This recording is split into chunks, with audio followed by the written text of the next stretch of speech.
because together we evolve. Together we may learn something. People and groups, and that's awesome. I'm excited. All right, let's segue into what are game changers. There's so many podcasts out there these days.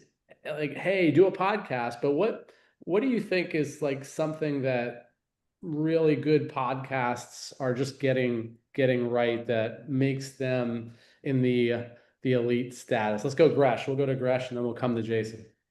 Yeah, I mean, I'm a big believer in I feel like stories always take the cake. I mean, you always want to kind of like strategically look and see like, okay, like what are people doing or what are they not doing? And, look at all those things to understand like, hey, if I create a podcast or create something in space, what's going to make it different? What's going to make it unique?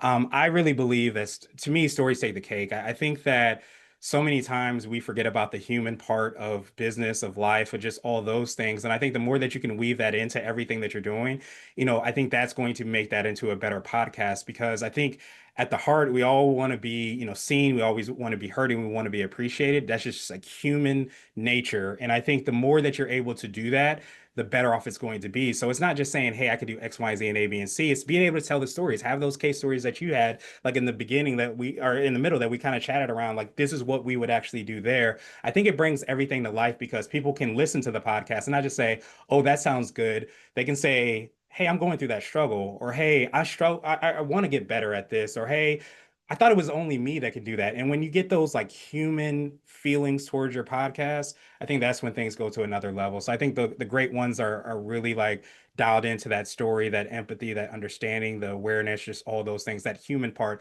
that sometimes we forget about when we get so stuck into the algorithms and the technology and all those things. Yeah, I think that's so important. The authenticity, like, do you feel like you're in a real conversation and I've struggled with that sometimes in my communication. My journey is I love to put on a good show. I want to sound good. I want to look good. But did we get into the heart of the matter? Did we have a real personal, authentic, heartfelt conversation? And sometimes that's a tough place to get into and go. But when the audience sees that happening, it's like, oh, I want to hear more. Like, and then you've got that gravity to it as well. That's a great point. Jason, what do you got for a game changer?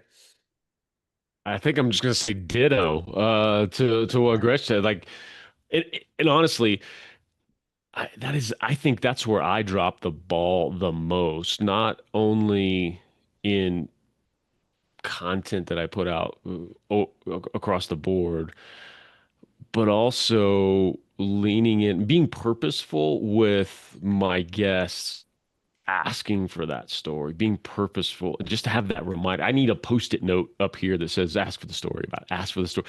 Because often they come out because that's what we always remember. We go watch a keynote from somebody. What do we remember? If we remember the lessons they're trying to teach, it's because we remember the story that they wrapped it in. And as much as I nod and yes, Gresh, you're right, 100%. And then I go and I don't tell that story or ask for that story. So yeah, I think that's a huge piece.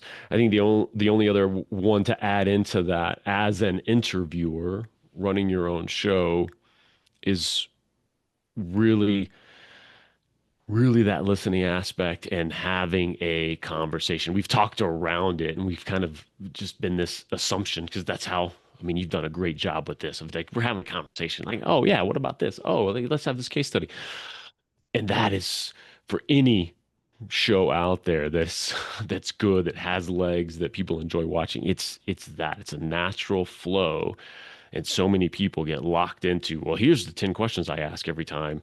And we've probably all listened to an example of some of those shows where somebody answers and you're like, wait, what? And then they go on to the next question. You're like, what are you talking? How do you not dig into that?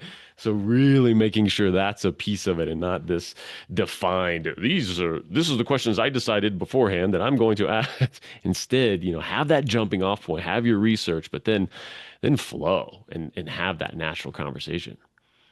Yeah, I think there's got to be a willingness to allow the unexpected to show up and the space and flexibility to lean into that and to one, be aware of it. Two, when you see it, it's like we should go there, and then having the ability to take it there and then bring it back. Obviously, we want to stay on course sometimes too. So it's I think, and that comes. And that's a great point too, because there really is that. There is a dance with that to stand in your power as the host and not just follow the agenda. Because sometimes you have a strong guest who has their defined, hey, these are, you may not be asking these 10 questions, but these are the 10 questions I'm going to answer, however it is.